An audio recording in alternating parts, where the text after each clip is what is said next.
So tonight, under our culture, I think is what we call it, under Catholic culture part, I'm going to talk a little bit about kind of a short biography of Blessed John Paul II and Benedict XVI. And I mean, I only got about 10 or 15 minutes to do this, and I'm really not going to do justice because just to give you an idea, just for John Paul II, here's like a mini biography of him. So obviously, again, I'm not going to do justice, and I'm sure there's something on Benedict XVI that's been written.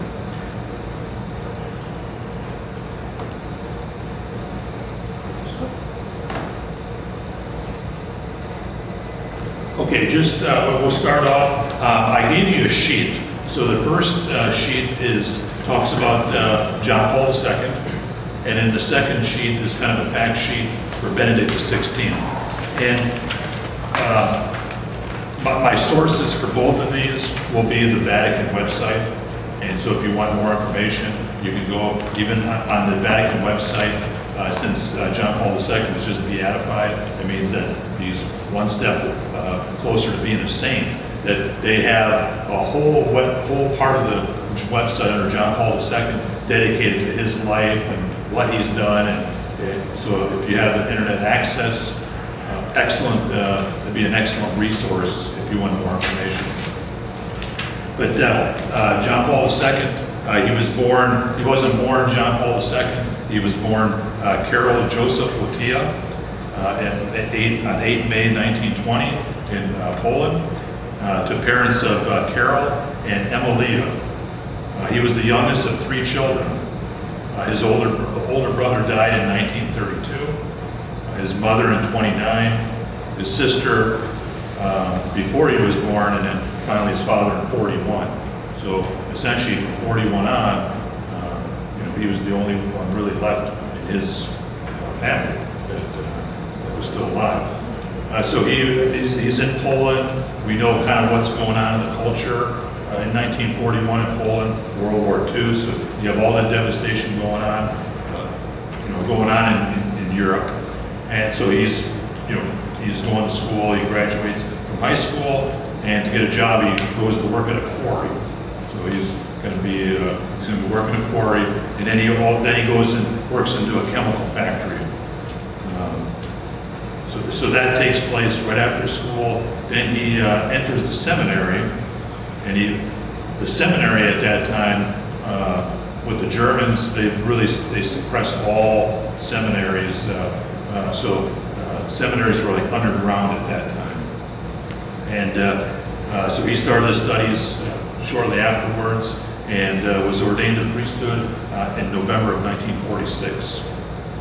After his ordination, he was sent to Rome by his archbishop, and then he worked on his doctorate, and his thesis was on, and now here's listed his thesis, it's on the faith in the works of St. John of the Cross. So anybody that, St. John of the Cross is a great mystic, and so can you imagine writing on the faith of a mystic? So, but then he returned to Poland, and he was assigned to several parishes, and he was also a university chaplain, and, using his gifts, because obviously with him being an academic, that he was also going to he was doing some part-time teaching, and so then he actually returned back to school, and then he studied additional philosophy and theology, and then in 1953 defended his thesis, his second thesis, on the evaluation of the possibility of founding a Catholic ethic on Max Scheler. And Max Scheler, essentially what that means is he was big in what they call phenomenology, kind of the study of the person. And I'm not real versed on that, but so he got his degree, and then he returned back to Poland, because now the seminary is above ground and officially recognized. So on September 28th, he was ordained a bishop in Krakow, and then January 13, 1964, he was appointed the actual archbishop. So he went from the auxiliary bishop to the bishop. And then on 26 June 67, he was named cardinal. What's important at this time is between 61 and 65 was the Second Vatican Council. So at that time, they were, for a better word, bringing a lot of the church's teachings and understandings a little bit more up to date with the times. And so he was real involved with that. One of the documents that he was involved with, which was religious liberty and religious freedom. He very involved in crafting that document. So the Second Vatican Council ends. He's a cardinal. He's back in Poland. Pope Paul VI, which was the Pope at that time, he passed away in 1978. The cardinals elected Pope John Paul I.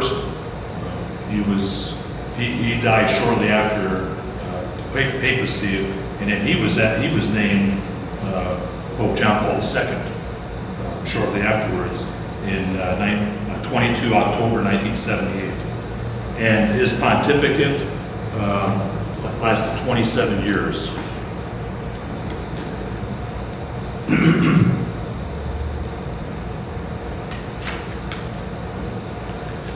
What's important here is just to give you a sheer idea of the teachings and what he meant to the faith is every Wednesday he had an audience. They call it the Wednesday audiences, where he addressed pilgrims that are in Rome.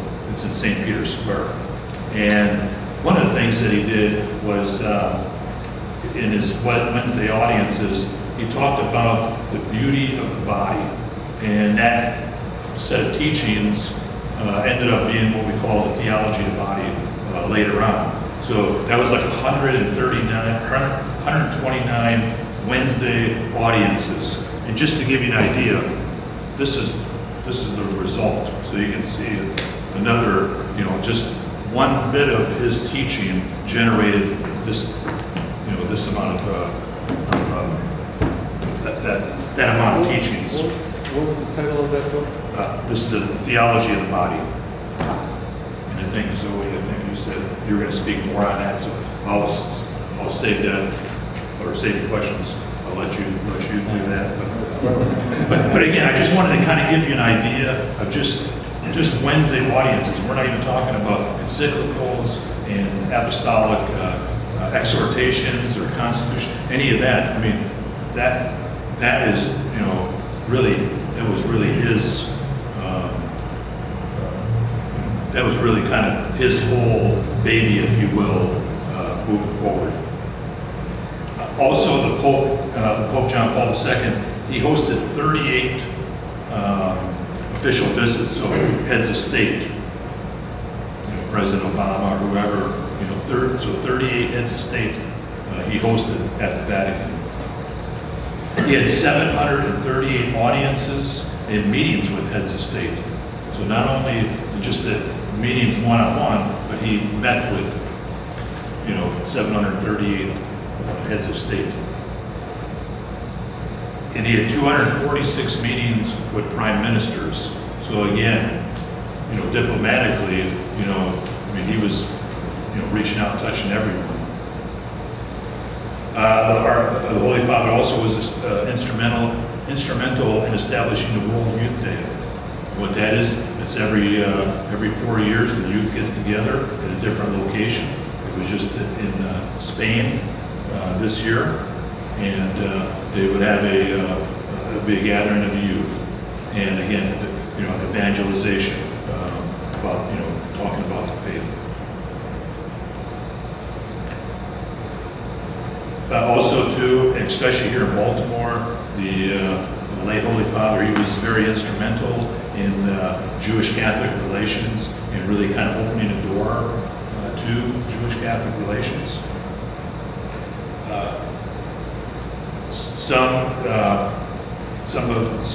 some people in his biography, he canonized more saints in his pontificate than a lot of the other pontificates combined. So he really was interested in, okay, we have a person in this culture that is, has done something. There was a miracle attributed to him. Let's make that person a saint, so that's somebody that you can relate to. So he was very big in, the saint shouldn't be like Saint Irenaeus of Antioch. That's first century. One of the more people that I can identify is more modern. So just some numbers here. He celebrated 147 beatification ceremonies, proclaimed 1,338 blesseds, and canonized 51 saints. So again, a large amount of people. Within the Roman system itself, he expanded the College of Cardinals. He created 231 new cardinal positions. He organized 15 assemblies of bishops, 6 ordinary general assemblies, 1 extraordinary assembly, and 8 special assemblies. We talked about the Wednesday audiences, so this is part of them. He wrote 14 encyclicals, 15 apostolic exhortations, 11 apostolic constitutions, and 45 apostolic letters. He was also responsible for the promulgation, so with the Catechism of the Catholic Church, that was part of under his leadership, and also the reforms of canon law, because the canon law of 1917 that went away, and now we have the Code of Canon Law of 1983. And finally, he died April 2005, and he was declared blessed on 1 May of 2011. That was just this year. So again, the Vatican website, you go to the Vatican website, Holy See, John Paul II, and they got a real beautiful kind of biography on him if you want more information. Yes. What miracle did attribute to him in order to be beatified? Right, it's on the website. But I know that, I want to say it's a sister that had a disease and then prayed for his intercession, and the next day she was cured. So, I don't know if you want to add anything to that. Also, his involvement with communism. He was a thorn in the sides of communists. And he went back to Poland. There's a movie out, 9 Days to Change the World, which I got on DVD recently. And he went back to Poland, and the communists did not know what to do with him. They didn't want him coming, but they ended up letting him come in. He really is instrumental in bringing down communism. Yeah. So essentially, we hear like, President Reagan and Gorbachev and the fall of the wall. The wall fell. Well, believe me, the wall fell because of what John Paul II. He was very much a Renaissance man. Oh yes. When he was an actor and a poet, before he became bishop, and he wrote plays. So he was a huge patron of the arts. He did a lot for artists, and he was an intellectual and a philosopher. But then he had all this experience in his past of being a laborer. He had worked in a quarry. He had worked in a chemical plant. He knew the plight of workers really well, but yet he himself was a brilliant scholar at the same time. And huge advocate, as you said, of religious freedom, human rights, human dignity. He had all kinds of issues that were really important to him, including the role and the vocation of the layperson. Yes. Really huge to him. He was probably the biggest promoter of lay people like ourselves and their holiness and their roles in the world. Also the victim of an assassination attempt, which really changed his life. He was a mystic, really, definitely a mystic. And I think one of the things that his suffering of going through Parkinson's, I mean, that was really deep. The fact that he went through Parkinson's, and we saw him go through it. We saw him at the beginning stages. We saw him almost becoming all of it when he said Mass. And another thing, I've been following this guy ever, but he was so humble. One of the things that he did, He slept on a cot inside the Vatican property. He had no television, anything, no other than reading newspapers and stay in contact with the outside world. He was very humble. He also got the attention of the national media. Right, and he was here in Baltimore in 1995. So, Our Basilica is restored by his blessing. But you know what I remember most of all? The Pope Mobile. I thought it was a cute little ride he had, you know. And they sort of kind of, and the succession of Italians only being, I mean, hopefully not offending the Italian, but it's a succession of having repeated Italian popes. I mean, they were just chewing them out like nothing. And all of a sudden this guy comes, this Polish guy. You know, that was really miraculous in itself. Yeah, that is interesting, because before that, I didn't know for sure, but so many popes had been Italian, I thought that it was almost a criteria for being selected as pope that you had to be an Italian.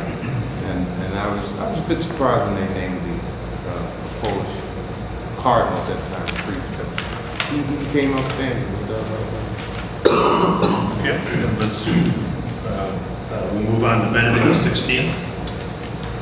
Benedict XVI, he was born Joseph Ratzinger. He was born in Germany, in Bavaria, which is southern Germany, on 16 April 1927. His father was a policeman, and his mother was a cook and an artisan. He spent his childhood in Germany, right near the Austrian-German border.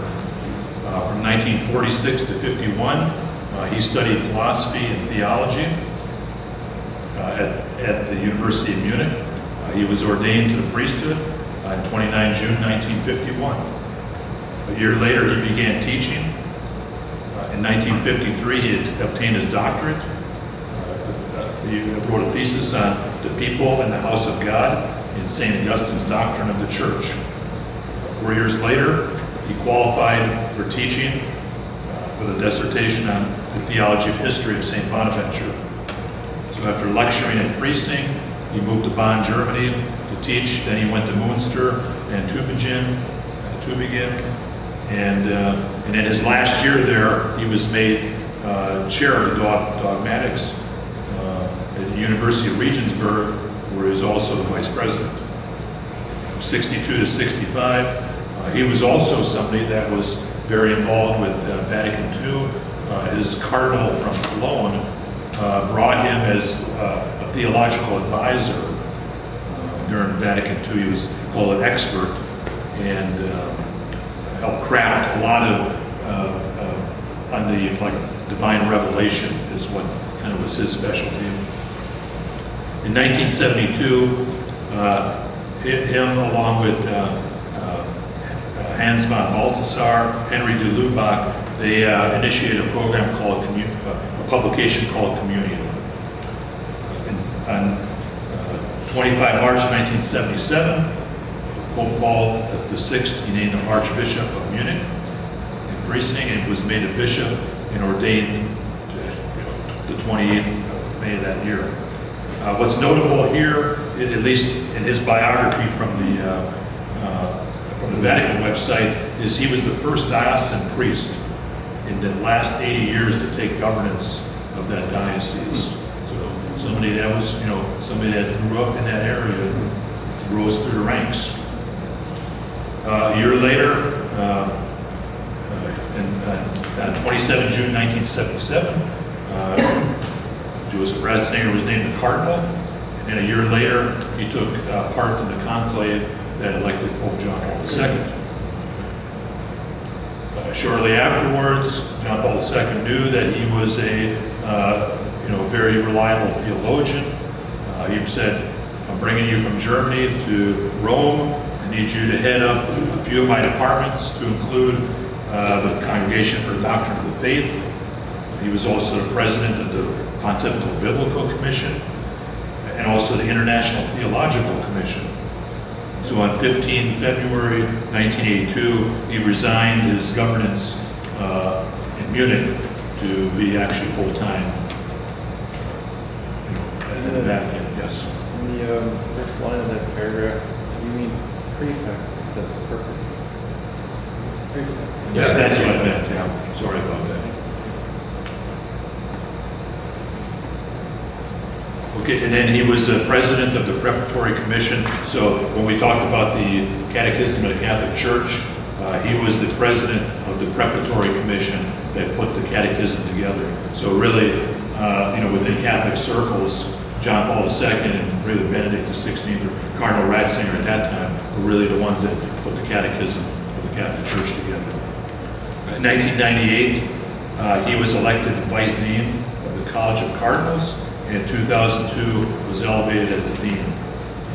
During his time in Rome, he was vital in the Roman Curia for the numerous commissions and legislative acts. And towards the end of John Paul II's pontificate, a lot of the writings, he started writing really on behalf of the Pope, and would get the blessing from the Pope to publish different articles. And then finally, he was a prolific writer. He had numerous degrees from Catholic colleges from all over the world. And in 19 April 2005, he was elected Pope, and he celebrated his inauguration Mass on the 24th.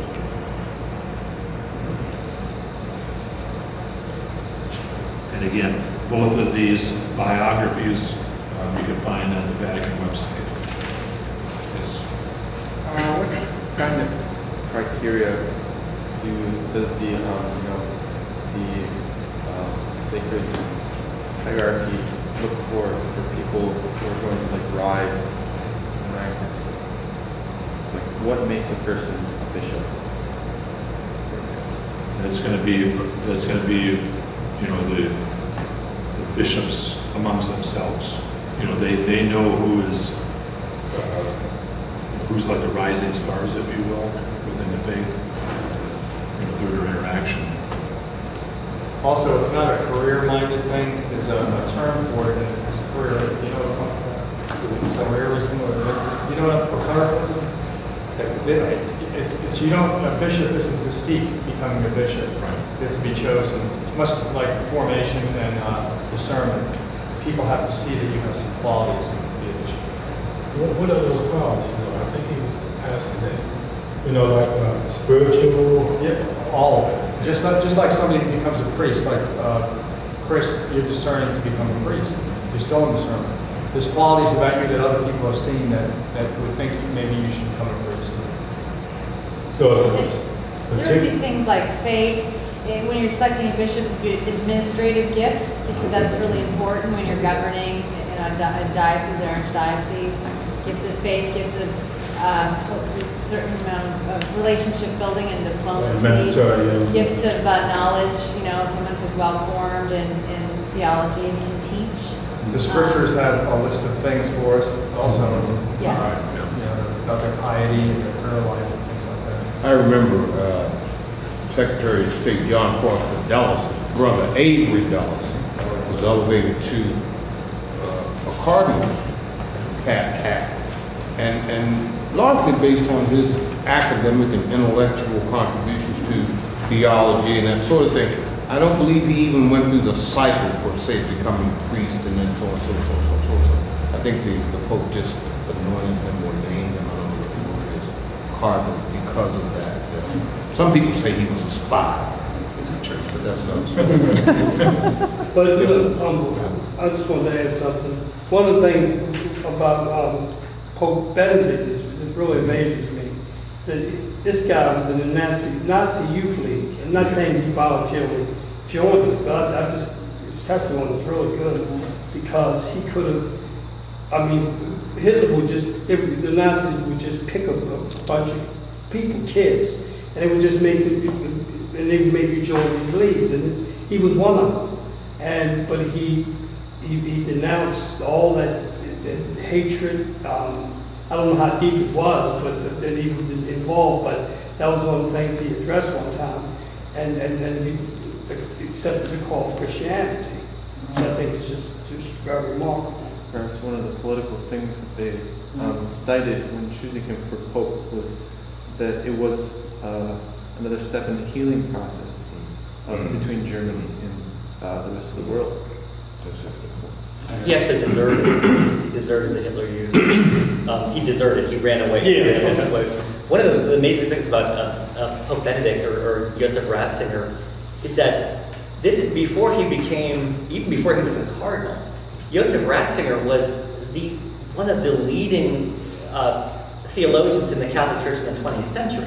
And for many people, I mean, he is the most brilliant theologian of the 20th century. And so when he was made Pope, it was like this all-star. It was like, Einstein being elected president. It was like this guy who would have been famous for any other, in any other situation, would have been famous just for his academic work alone. Just as one book, his Introduction to Christianity, which is not an introduction, it's actually very complicated. But, I mean, it was really quite inspiring when he was elected Pope. And in fact, I heard stories that there's a big seminary in Denver, the packed seminary, and when he was elected, it was like everyone could hear cheers coming throughout the entire seminary because he was so loved. One of the things I love about him is he's easy to read. Yes. John Paul II is difficult to read. Yeah. He was a philosopher, and the way he wrote was very tough. You have to read it over and over again to get it. I'm sure Pope Benedict's more academic stuff would be very challenging, but a lot of the stuff he's written in the last number of years for lay people, it's just fabulous. It's very clear. He's a very clear teacher. His interviews also. And his If you interviews get his are book-length fantastic. interviews with Peter Seymour, a German writer, I mean, it's magnificent. His interviews, I mean, he answers and every possible question that Seymour can throw at him. Evil in the world, why do people suffer, all these things. I mean, he's.